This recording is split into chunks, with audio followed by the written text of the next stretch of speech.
It was a wild finish in Seattle today as the Redskins hung on to win 17-14. There's plenty to talk about and a couple plays for the highlight reel from this one. Let's get right to it. It's the Hawks Die. Don't go away.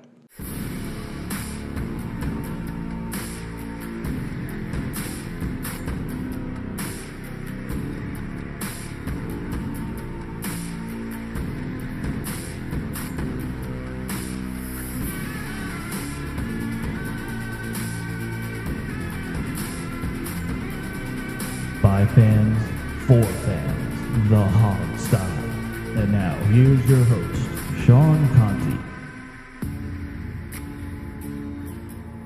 And we're back, ladies and gentlemen, and feeling so good. We got a victory to talk about today. How are you guys feeling right now, Steve and Alex? Oh my God, we had to actually delay our recording of the show for a few minutes, folks, because the paramedics were leaving my house. Because they had to pick me up off the ground after I had my heart attack. Yeah, this was a good wild heart attack. I enjoy the fact that I had a heart attack. Well, Yeah. I had to put away my growler of defeat and open up my growler of victory. And I'm drinking out of that one, which it's basically the same beer. One's a sour and one's sweet beer. So, I'm drinking the sweet beer tonight. I'm listening to some Queen, and I am ready to rock. I may just have an extra sun-kiss in celebration. See, I'm loving the vibe of this show right now. We don't get to do this. We haven't had a chance to do this in the last few weeks, ladies and gentlemen. Here we are. What a great one to talk about. So, kind of not a lot of action at a big chunk of it, but boy, when it got exciting in this game, did it ever. Steve, you got some stats to hit us with before we get started? Yeah, I do. Kirk Cousins, 21 for 31, 247 yards, 8 yards. 8 yards per throw, sacked 6 times for 54 yards, rating of 91.7. We knew that was going to happen. Yeah, we did. As a team, we rushed for 23 carries, 51 yards, 2.2 yards per attempt, which is awful. Chris Thompson was our leading rusher, 4 for 20 with a long of 11. Rob Kelly was 14 for 18. Yuck. Vernon Davis was our leading receiver, 6 receptions, 72 yards, long with 23. He continues his youthful rejuvenation. Josh Doxson was a big hero today with the long 38-yard catch. He was 3 for 59 on the day. Brian Quick sighting. He got some pretty good playing time today out of necessity. 3 for 49. Ryan Grant was 3 for 39. Terrell Pryor was 2 for 17. Chris Thompson was 4 for 11. On the Seahawks side of things, Russell Wilson was 24 for 45, 297 yards, 2 touchdowns, 2 big interceptions, 2 sacks, rating of 70.3, which is dramatically lower than his career and annual average. He was also the leading rusher, the leading rusher on the day. By the way, 10 carries, 77 yards. The Seahawks tried to get the running game going. Thomas Rawls was 9 carries, 39 yards. Eddie Lacy was 6 for 20. On the receiving side of things, Doug Baldwin burned us 7 receptions, 108 yards with a long of 30, 12 targets. Jimmy Graham, 5 for 59, and it goes down from there. So those are offensive stats on the day. Not a pretty picture for either side offensively, let's be honest. I mean, No. You can go through the stats, but the stats don't tell you that this was just a defensive slugfest. Like watching two fighters who neither can knock each other out. They're just going to punch each other in the kidneys and the face until the end of the bell. Yeah. That's what this was. It was a bloody match. I agree completely. How do you guys want to take this? You want to talk about Washington offense first, Seattle defense? Let's start with the Washington offense, and let's give Kirk Cousins credit where credit is due. He didn't have a particularly great game, I didn't think, overall. In the first quarter especially, things weren't good. But This may be the first time that I can remember, at least, somebody correct me if I'm wrong, that he came through in the clutch and came through when it mattered with a drive in which he scored the winning touchdown, and what a throw to Josh Doxson. Yes, he did. You got to give him credit for it. The stat sheets are going to say that touchdown goes to Kelly, but yes, that touchdown goes to that. Well, I didn't say. Pass. Did I say touchdown pass? I didn't mean touchdown pass. Sorry. It was a great reception. We knew what you meant. Yeah. That pass was probably the most beautiful thing Josh Doxson's done on an NFL field, without a question. He's had a couple long ones, but certainly that was the most impactful catch he's had since he laid out and absolutely took that one. Let's be honest, he had 2 great catches. He also had that one with where he and both Pryor were on the far sideline. Cousins just threw it up there, and Doxson came down with it. Earlier in the game. Yeah, I wonder if you give Kirk Cousins' true sermon on that play, whether he really even knew who he was throwing the ball to. No, that was a throwaway, and one of them caught it. I couldn't honestly tell who that pass was intended for. That play to Doxson to kind of end that game-winning drive, just amazing. Probably Doxson's best catch this year. Probably, hands down. Cousins' Hands down. gutsiest throw this year, because let's be honest, he doesn't gut out that kind of play most of the time. Well, Jay Gruden called him out in one of the weekly pressers. Was it? He did. Tuesday, I think. I can't remember. Tuesday. It was a whole thing, because they did that big interview with ESPN where Cousins was like, well, if I throw everything Gruden says, I'd throw 20 interceptions, and Gruden then came back and said, yeah, you'd also throw 60 touchdowns. Right. And he said in the presser, was what it resulted in. Yeah, well, I mean, he said in the presser, that at some point Kirk was going to have to go downfield to the wide receivers, which is something we've been saying on this show for what week are we in? Week 9? We've been saying it for 9 weeks now. And he finally did, and lo and behold, we won the game because of it. I hope this shuts the critics up for at least 1 week, about Kirk and his lack of clutchness and blah blah blah. Because he came through in a big way today, like it or not. I think here's what happened: is Jay said, "Hey Kirk, take that football and put it against the wall, and you will win this football game if you put your ball against the wall." And that's what happened. Well, and we saw flashes of what Josh Doxson can be too. Yeah, he's hyper athletic. He's a big play receiver is what he is. He is. I mean, I know he dropped the ball in the end zone, the game-winning touchdown in the end zone a couple weeks ago, but I mean this was big time, big time catch, big time play. So let's hope that is a harbinger of things to come. You want Josh Doxson to catch you a boring football that will go for 5 yards? No, that's not Josh Doxson. He will catch you the big play, crazy catch, 50-50 diving ball. I hope he's more than that, because if he's just that, he's going to be Alvin Harper. I'm just saying, instinctively, I think that's what he wants to be. Maybe, that's what, and that's where he is right now. Yeah, we can build off it. We can make him better. Yeah. Now, stronger. Now, Kirk, faster. Let's see. I'll just break Kirk down by quarter. He in the first quarter he was 6 attempts, 4 catches, 24 yards. At halftime, he was 83 yards on 15 attempts, 9 catches. So that tells you how bad it was in a passing game for a time. How bad offense. 21 yards, first 5 possessions there, according to the Washington Post, at least. Punt, fumble, safety, punt there awful. through the first part of the game. And that's worth talking about, because as much as we want to talk about the Doxson catch all night, is this just an extension of the offensive line? Obviously, you said there was tons of pressure all night, but obviously nothing really. We couldn't get anything going through most of this game. As happy as this victory is and as positive as we want to be, got to be honest, this thing stalled the whole way through. Yeah, it did. Well, and I don't know. I think you can put some of it on the line, but let's be honest. Seattle's known for, hey, we see this weakness, we're going to take advantage of you and, blitz the hell out of you. That's what they do. I mean, right. Also, like Dwight Freeney was beating T.J. Clemens like, I don't know, like as you snap somebody with a wet towel, That's just not fair. Exactly. It just wasn't fair. That was what it was. Dwight Freeney just abused Clemens over and over again repeatedly. There was a lot of pressure on Kirk, today, obviously 6 sacks. He was hurried, et cetera, but he came through. He did. And let's just, let's get the bad out right now. Running game, we don't have one. We lack the ability to run the football. Where have I heard this before? Last 3 years. Last That's week, where you've heard it. The week before that, the week before that, the year before that, the year before that. Nothing to speak of. Nope. The only person that can really do anything, obviously, would be Thompson, even having Kelly back in a but Thompson doesn't do it in the running much. game. He does it in the receiving game. He just does it through the backfield. Yeah. Yeah, exactly. That something's going to have to give there. Because any victory that you can get with the running game that's this atrocious rings kind of hollow to me. Well, and to be fair, we did have our 4th-string tackle starting the game. Exactly. It wasn't conducive to running success in the beginning, but nonetheless, it was just a horrible effort. And I'm going to need to check the snap counts, but I know our backup left tackle to the backup left tackle to the starting left tackle, he got hurt at one point and was out for a little while. I don't know how many snaps that was, but Well, I mean, we were down to Tony Bergstrom playing Who? there for a while. Yeah, exactly. Exactly right. Yeah. Tony who? Did anybody know he was on the roster? I'm pretty on sure my he chart, weighs like so- 120 pounds, and I heard Sean's phone rang halfway through the game. It was a 703 area code. Yeah, that's They need a right. left tackle. They heard about you. Yeah, I've got those quick feet. That's right. No, but yeah, I mean, look, I mean, it was a miserable, horrible, awful offensive performance. Aside Yes. from one drive in the second quarter and the last Redskins drive of the game. For some And reason, let's talk they got about it these. together.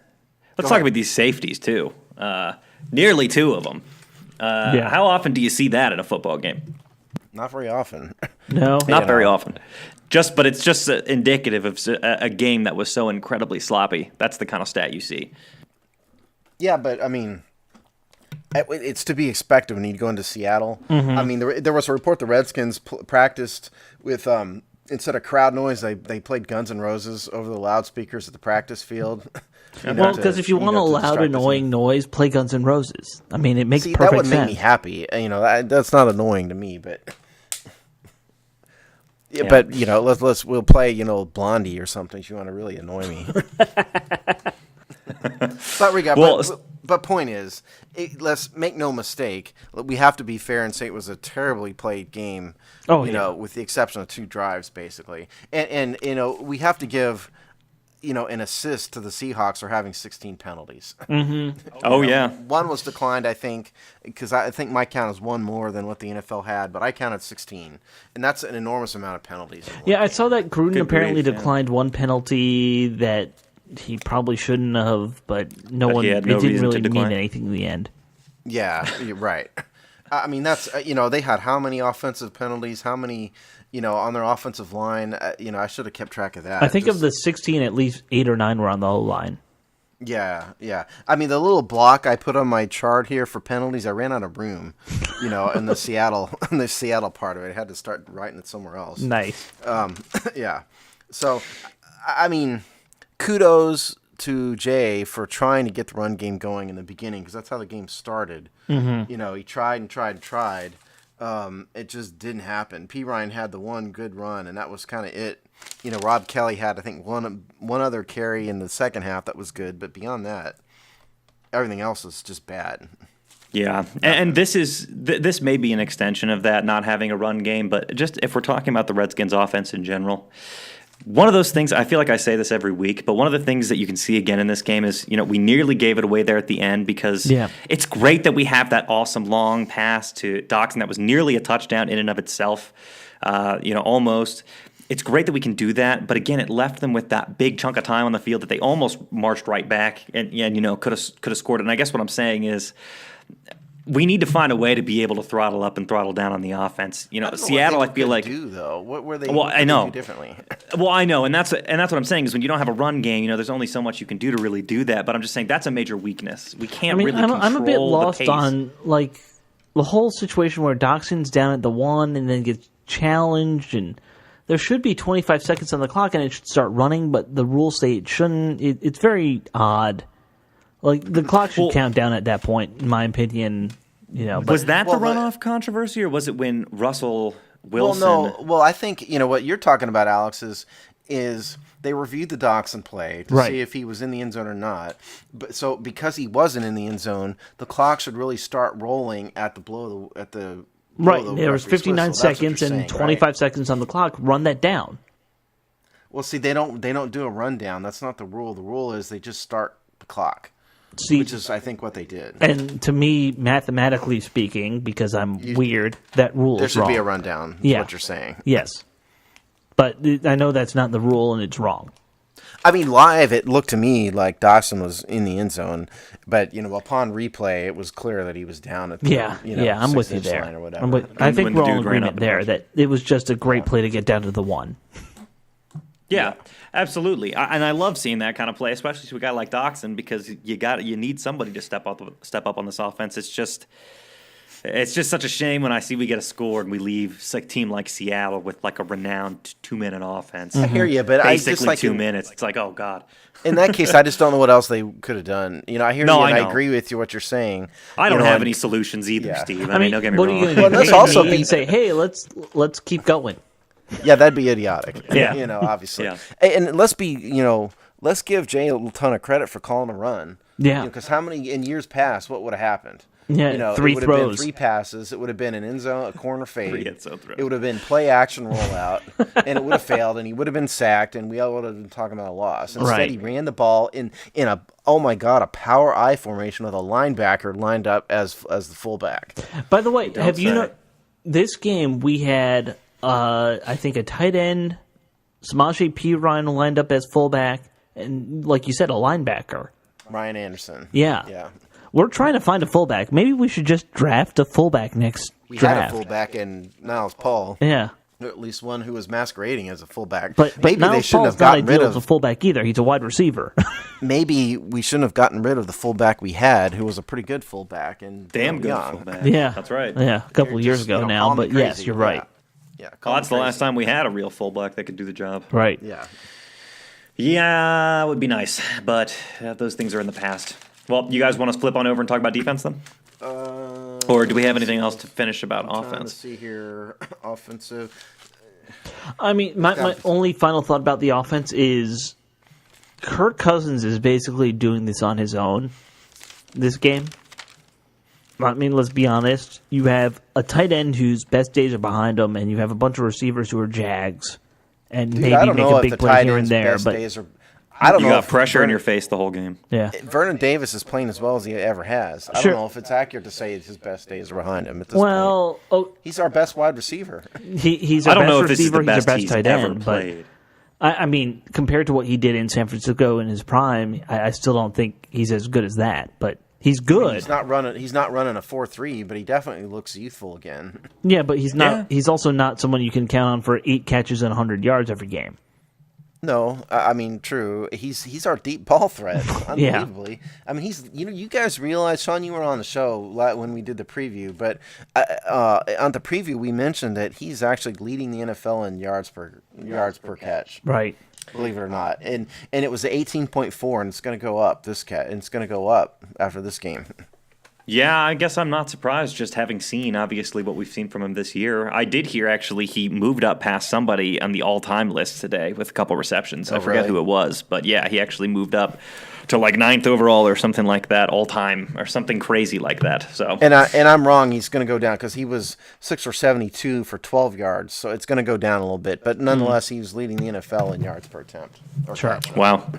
Oh, it makes sense from what you see. I mean, passes the eye test. That's certainly what we've seen from him this year. Oh, and offensively, kudos to Ryan Grant for a heck of a catch. Yes. yeah, Cousins he had a to good Grant call. throw. Cousins made a great throw with a defensive lineman in his face, and Grant made a heck of a catch there. Both I his mean, that's plays Grant this week showing. were really good.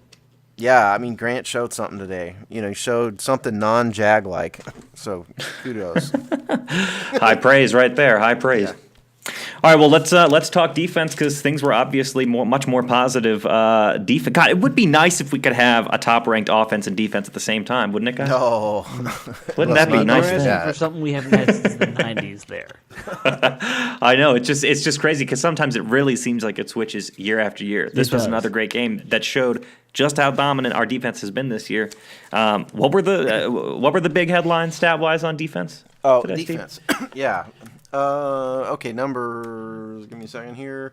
Okay, defense. Zach Brown yet again led the team in tackles, 11 total tackles, 8 solo. Will Compton had a great game, 9 total tackles, 3 pass defenses, 1 interception, and he should have had 2 more. Yeah, Jo- 2 of Josh those pass defended were definitely almost picks. Yeah, right. Josh Norman had 6 tackles. Terrell McLean 5. D'Angelo Hall, welcome back, D Hall. We love you. 5 tackles. Kendall Fuller 4 tackles and an interception. Stacey McGee 4. Dunbar, Kerrigan, Swearinger, Martrell Spate all had 3 tackles. Chris Carter had 2, and it goes down from there. So that is tackles. And on the Seahawks side, Bobby Wagner was everywhere. 12 tackles, 10 solo, 1 sack. one pass defense, 2 quarterback hits. I want to just start with D'Angelo Hall. I don't know what the plan is to do with you when you retire, probably this year, probably next year, whatever you retire. The Washington Redskins need to figure out, hey, can we just keep D'Angelo Hall around? I don't know what we'll have him do. Forever. Just have him do something to keep him around, because he's really, if you want to talk about what the soul of a Redskin is, it's a guy who, he hasn't played really in 2 years. He wanders onto the field in this game, a must-win. He had, 2-3 really good plays all game, but they mattered. And a guy who's as beat up as he's been over the last few years, as much trouble as he's had getting onto the field, he comes in, he battles his guts out. That's a hardcore, true Redskin player right there. We need to play the national anthem while over that speech by Alex. I like that. I'm going to stand up and salute. I agree completely. Either that or we need again, the Titanic theme, playing over, I'm really hooked on this. No, I mean, look, if you're not I hate Celine Dion, sorry. See, you're going to get us censored again, man. I hate flippant Celine Dion, sorry. You're going to have to beep yourself out in the edit. No, but I mean, if you're not a D'Angelo Hall fan, you're not a Redskin fan. Mm-hmm. He truly is. I totally agree with what you said, Alex. I'd go farther and saying, look at how far this guy has come. He was a punk when he was with the Atlanta Falcons, or really early in his career. He basically got run out of Oakland for attitude problems, and he ended up playing for his hometown team, and he's become a model citizen. He's a family man. He's a leader on the field. He's played his guts out. He's tough. He's come back from injury. I think he's everything you want in a football player, and I love D'Angelo Hall. He's one of my favorite players of this modern era. He is, by football definitions, a warrior. He's that guy who, at 100 years old, could probably come onto the field again and make one play when you most need him to play. He's with London Fletcher and Santana Moss, I think, is the most of the modern era Redskins, some of the most important pieces of the team. Yeah, I mean, I hope, like you, Alex, I hope they keep him on as a coach or like the director of player development or something like that, anything like that, because, I mean, he needs to be with the team. I want his job to be just to go in there and take every rookie and grab him by the face mask and say, do you know what this means, that you get to play here? And listen, he played well today. He made some good plays. His coverage skills are still great. I mean, he didn't blow any coverages. I think the Doug Baldwin touchdown, we'll need to watch it again to see really who blew that, because the refs were talking about Josh Norman didn't jam him on the line, but that wasn't why he was totally wide open. Yeah. I mean, I couldn't really tell, honestly, just watching it live. But, I mean, anyway, Norman had a great game. But the thing is, this game belongs to the defensive line. It does. It belongs to the front seven. Let's be broader and say the front seven, because the line doesn't do anything without the linebackers in this scheme. Fair enough. I mean, they're down, 2 players already in Jonathan Allen and Matt Ioannidis. They had Russell Wilson running for his life basically the entire game, which is just utterly not what I expected. I mean, we all knew we probably didn't emphasize enough in the preview that Seattle's O-line has had problems all year, which is why they brought in Dwayne Brown. We probably should have mentioned that more than we did. But nonetheless, our beat-up backups, who are playing just look great. And they really just beat, they just beat the Seattle line like a, wet puppy or something. Absolutely. A lot of people made appearances, on the fact that our too. inside linebackers just took the day, too, in this game. Yeah, just say now if your game ball's going to one of them, by the way. Yes, one of mine is going to the game. I'm still trying to make up in my head who's getting my game ball. Oh, I have my game balls. My game balls are ready. They're overinflated. They're big and beautiful. Your balls are big and beautiful today. Well, there's a lot of Nick options. Offerman Friday, so there might be a lot of ball references that are subtle in this. Or not so subtle. That really wasn't subtle at all. That's, Yeah. Subtle's the last thing I would have called that reference. No, but it's fair. There's a lot of people that you can credit. A lot of people had a hand in this game. Kerrigan, Terrell McClain had a couple great plays. Zach Brown, obviously. We say it every week. There was a lot of people that stepped up and had some good plays this If Zach Brown doesn't get and make a Pro Bowl this year, we need to scrap the Pro Bowl and throw it away. I'm down with that. I mean, even if he does, can we scrap the Pro Bowl? I hate the Pro Bowl, but It's true. Look, can I just say, Will Compton really, he's had his doubters throughout the season, the offseason. There's a lot of people who kind of scapegoat the defense from last year on him. He really showed up a lot today. We said it. He had one interception, 2 more plays that probably could have been picks by him. He's done a great job of getting himself around the ball from backup to being a starter because Foster's out. That was him at the end of the game there streaking after Jimmy Graham, yeah. right? Covering Jimmy Graham real tight. Well, look. That was nice to see. I'm not in the delusional Will Compton can be an all-pro, London Fletcher type, but you have a guy who knows every play down to the T where everyone should be, knows where he should be. He guts it out every play. I just want to give him a lot of credit. I think without him, this is a loss today. So, let's just say Will Compton did a great job. Foster was all over Russell Wilson all game. Yeah. We just really gutted it out in the front 7, and that was amazing to see. Did you say Foster was all over Wilson? I'm sorry, Brown. Yes. Yeah, Foster was at home tweeting about the game. A lot of people were all over Wilson. Foster was all over Wilson on Twitter. Yes. Nice.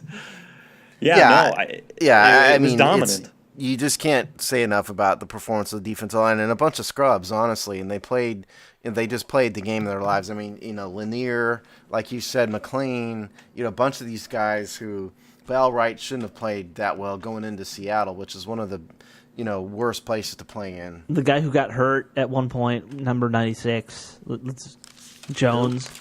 The guy they signed off the street this week. Yeah. Hobo Jones, he played really well. Hobo Jones. Hobo Jones. Harsh. Let's talk about the secondary, too. There were some good plays there. I saw Swearinger had a couple good plays, dropped a really close interception there towards in the second half, at least one. Dunbar had some good plays. They really only had the one bust, which was the Baldwin touchdown. Really, that was it. And we'll have to watch it later to figure out what happened. And that was on Norman, break it right? down. I mean, it from the replays they had, it looked like that was on Norman. Look, we played Seattle. We had one busted play the entire game. That's damn impressive. In 59 minutes. And considering how on fire Russell Wilson has been, the entire year, he's been great. They really contained him. I like to give a hat tip to Hall, by the way, on special teams. We had the old man out there returning punts. I really couldn't believe I was seeing that. Well, you know why? It's because both catch. Thompson and Crowder's out, and Thompson, is a kickoff returner, and they both fumbled anyway. So you kind of have D Hall back there. I don't necessarily think he looked that great in punt return, but at least he caught the ball, but then he took a lick right after that happened. Really My did. God, D'Angelo. I think his head left his shoulders there for a minute. He sure did. Yeah, that was rough. But yeah, no, impressive just to see the dude out there doing that. That was one of those jobs that we always talked about. We were like, does anybody want to do that? It seems like one of those jobs that nobody really wants to do. I know what job that I would want on a football team. If I was a professional football player, I think I would be a darn good third-string quarterback. Third-string quarterback? Third-string QB, okay. Because I wouldn't ever have to actually play, but I would be making the league minimum. I think I could do a darn good job. I think I could hold the clipboard like a champion. I'd be a really good third-string, third-down running back. Third down running back? All right. Third-string, third down. Yeah. That's pretty far down the depth chart. Yeah. I would probably want to go 7th defensive back. Nice. Sometimes, hey, if you're a team like the Redskins, sometimes you have 7. Well, I know. I mean, you you're in 20. danger of going in the game in that case. I'm going to be in there for the, prevent defense, Hail Mary moment. That's where I'd be. I'd be the guy who's not even in the scrum. We've gone well off the rails here, folks, at this point on this show. Well, Victory show. How about we do? Who cares? How about we do? Let's see. How can we put that? Let's do this for our listeners. Let's put this victory the way we see it in the context of the rest of the season. How much does this victory mean to you? Is it just a nice rallying call, a nice memory for the season, or does it mean something more than that? Give me your thoughts, and then maybe we do game balls. It only matters if we carry forward this positive energy into next week.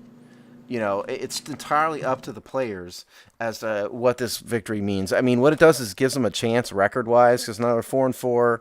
If they have a good second half of the season, they can end up 9-7, and you never know what may happen. But we've seen the Redskins do this, time and time again.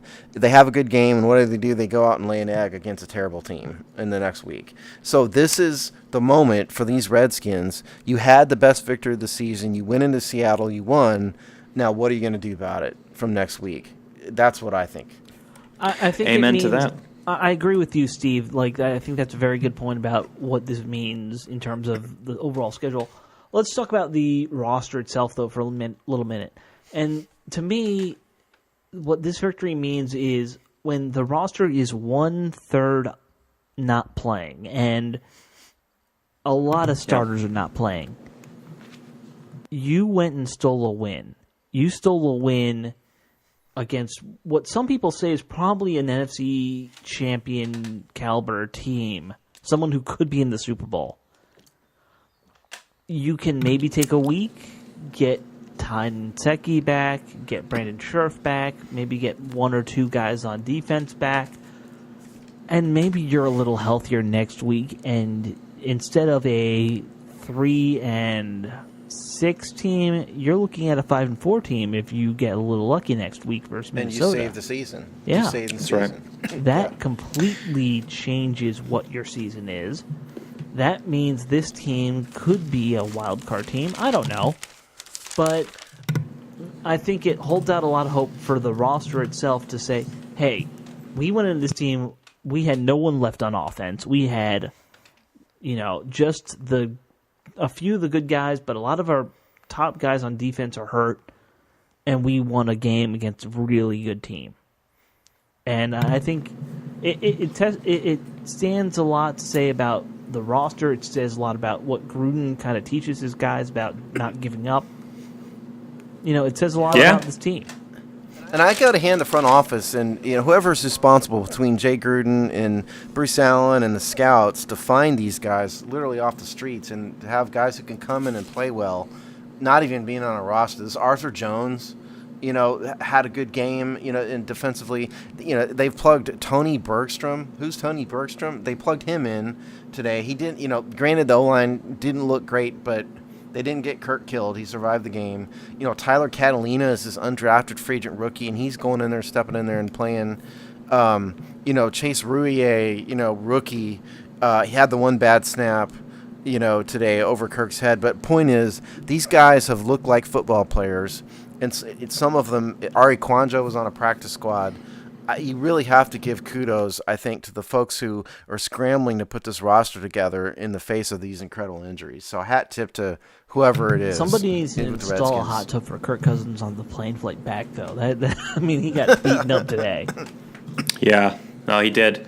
I will agree with all of your guys' thoughts that you said. I would say, Seattle's a good team. They have definitely regressed from the Seattle they're a great team, but they have regressed a bit from the Seattle of a few years ago, particularly on defense. Obviously, Steve mentioned they have offensive line problems.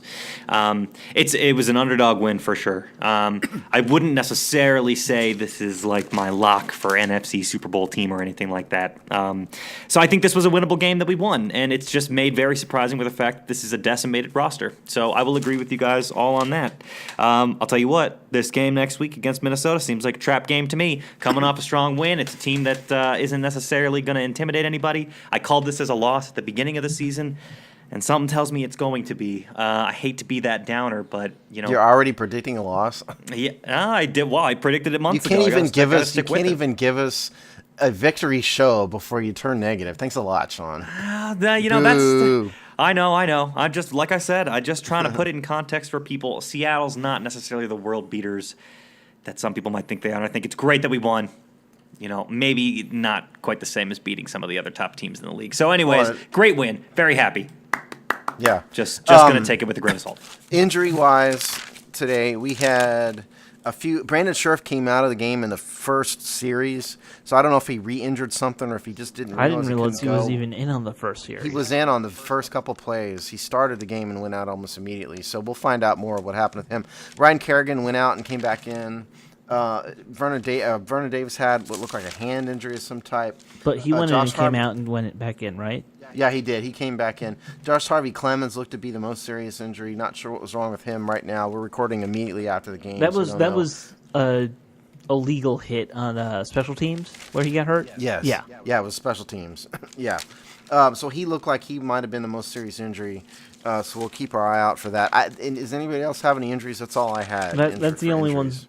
I mean, I think you've named all the ones I would remember offhand. I wasn't writing them down like you do. Yeah. I'm going to give my game ball, by the way, to Norman, who's going to lateral it to Swearinger, who's going to lateral it back to Norman, who's going to lateral it one more time. Almost a touchdown with that game ball. It would have been a 2-point conversion, actually. Yeah. Which is is been a 2-pointer. I think there's only been one or two of those since they changed the rule, by the way. I wish there were more. I like those that two rule. guys made a heck of a play. That's like a highlight reel play. Mm-hmm. That was awesome. I can just see Chris Berman going, he could go all the up. Nope. It was fun to. That would have been crazy to watch if that had gone for a touchdown or a 2-point conversion. No, the other way. That was awesome. Can we give? I'd like to send a game ball to Blair Walsh. By the way, signed by the entire team with a thank you note on it. Nice. And I also like to offer Blair Walsh a job. For next week if he needs some income when he's on the street. Harsh. God. Well, he missed 3 field goals. Yeah, for you can't God's do sake. that. Should have made, even the long one was only 47 yards. He definitely should have made 2 out of those 3. What is the worse first for one was them, just terrible. missing those field goals or Russell Wilson throwing a pick on a 2-point conversion? The field goals. Okay. Yeah. You're going to take the numbers? The first one was let me see, I have it here. Hold on. I think it was only 27 yards. I think the missed field goal, the first one. Was it I didn't write it down. I didn't write down the I distance. thought it was like, mid-40s or something. Don't quote me on it. I thought I wrote down the distance. I didn't. But point is, he missed 3 of them that were makeable. And one of them that absolutely should have been made, which is the first one. That's he had a bad day, and it was to our benefit. So I'll take it. I wish we had a sound effects board so we could play "He Had a Bad Day." You can add that in, Mr. You're the big too lazy AV to guy. add that in and copyrights. Yeah, no, I don't really want to pay. Who was it? Well, I Maroon did. 5 or somebody? I don't want to. Pay I don't know. I did notice, by the way, that the announcers were giving us crap about while the Seahawks were struggling with kickers, they were giving us crap about the fact that we've had 24 kickers in 22 years. Well, to be fair, our starting kicker's on IR right now. Like, what? Wasn't it 22 in 24 years? Yeah, 22 kickers in 24 years. Something like that. A lot of kickers in a short period of time. Meh. Yeah. Well, and just as a Alex point is of like, order. whatever. Well, it's the most kickers in that span. I know it's the most kickers in that span Yeah. of time of any team in the NFL, and it's not close. Right. Yeah, we have commitment issues. You know what? What's the analogy here? I know this dates Sean. It may date you, but this is the drummer for Spinal Tap. I don't think that that's what dates it is. anybody. Everyone loves Spinal Tap. Because for those of you who don't know, Spinal Tap's a great movie, and it's about a fictitious rock band. And the drummer, they had 1 million drummers in this band. Because one of drummer them keeps died dying. choking on vomit. They weren't sure whose vomit it was, but the police said it was best to leave that unsolved. One of them blew up. Yeah. One of them spontaneously combusted. Yeah, this is our kicker situation with the Redskins. It's the Spinal Tap drummer. The Spinal Tap drummer is our kicker. Right. There's Damn. our show name right there. Spinal Tap drummer is our kicker. I was going to and say. now we that's have perfect. a show picture. There we go. Exactly. Have fun with that one in Photoshop. All right, do we need to do will. game balls for serious this time, We do, guys? Do we yes. need to? Let's do it real it. quick and get people home. Who wants to go first? Do I have to go first? You go first. I'll do it. Silence. I'll do it. If you have them, Go go ahead, Sean. for it. Don't threaten me with a good time. All right, offensively, gonna give it to Doxson. Nice. You could give it to Davis, but I think I've already given 1 or 2 to him for obvious reasons. So, Doxson, way to lay out, stretch out, and get that ball, man. Awesome play when we really needed it. Can't say anything more. Defense, man, I don't know. There's another couple ways you could go with this one. I'm just going to give it to Zach Brown again and be done. All right. Well, I'll go next. I'm also going to give the offensive game ball to Josh Doxson because it was the play of the game. He came through when it counted. He dropped one of those very same catches, 2 weeks ago? Yeah. Excuse me. 2 weeks ago, I can't remember. Yes, it wasn't last week. I think it was a week before that. But regardless, he made the play of the game. And quite frankly, it was a lackluster offensive performance, overall. So he gets my game ball. And then on defense, I'm going to give it to D'Angelo Hall. The man hasn't played football in 2 years, and he stepped in there, played a great game. It was great to see him, and he made some plays, and he looked like he belonged. So a game ball to D Hall, and I'm going to send an honorable mention game ball to Blair Walsh, just because I want to be cruel to him. Nice. A deflated ball. Yeah, exactly. He gets a deflated ball. Maybe if we start winning on the regular, we'll have a deflated ball for the other team every week. There you go. There you go. All right, so I think, ladies and gentlemen, this is going to be a hat trick on offense. Josh Doxson definitely gets my game ball on offense. There you go, Josh. Great play to set up the winning touchdown. And let's not forget that other great catch he had where Kirk was just throwing it away and he caught a first down pass. So, absolutely. Josh Doxson, you get my game ball this week on offense. Not many other people did much today. So, and one of you beat writers needs to ask Kirk who he was throwing that ball to. Yeah. Because I don't think Kirk's going to have an answer. There's a lot of things I need to ask a beat writer about today, but I'm going to save that for asking them on Twitter because, I like to annoy them on Twitter. We may have to bring one on just to ask those questions. Rich Chandler, if you're listening, you're up. Right. And, okay, on defense, I think you guys know where I'm going to go with this. Actually, I really don't. There's a man on this defense who I've always had a little bit of a fanboy crush on. Matt Ioannidis wasn't playing. A man who gets underrated, underrespected, maybe even disrespected by the fan base from time to time. Terrell McClain. But when he comes onto the field and he means business, the dangerous man, Will Compton, steps up and makes a couple big plays to win us a football game when he needs to. And Will Compton gets my game ball on defense. Okay. I kind of had a feeling you were going with it. Is that Will Compton has explicitly told us he does not want to listen to our podcast, so we know he's not going to hear it to get his game ball. That's fine. That's right. Will Compton's good enough to not listen to our stupid podcast. He explicitly said he would not listen to our podcast in particular, as a matter of fact. Well, he said that after you also insulted him 10 minutes beforehand. I insulted him on the show, not on Twitter. There's a difference. I think these are the things that we don't tell the listener base, guys. If he had listened to the show that I wanted him to listen to, he would have heard us insulting him. But that was all. Good Lord. I'm going to cut this off before we insult any other current players on the team. Let me tell you something about number 69 on the team. You shouldn't wear the number 69 because it's an awesome number, and then just let the quarterback get sacked 8 times in a fucking game. Sorry. No, let's summarize this. We've gone off the rails again, and we do love you, Will Compton. I don't think I insulted you. But to summarize this thing here, the Redskins quite literally saved their season. They had a very improbable victory, so kudos to them. They have put themselves in a position to where if they have a good second half of the season, they can still make the playoffs, which it would have been very unlikely if they had lost today. So kudos to the Washington Redskins for a hard-fought and very unexpected victory.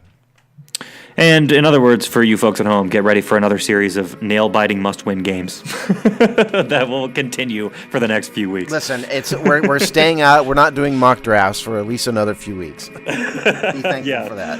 Except Alex, who does them every day. I do them once a week right now. I'm only once a week.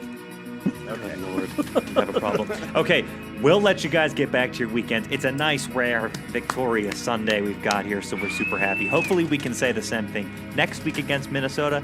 You're just going to have to check in on our preview episode to find out. And we'll see y'all next time. Take care. You just blew my eardrums out. Sorry.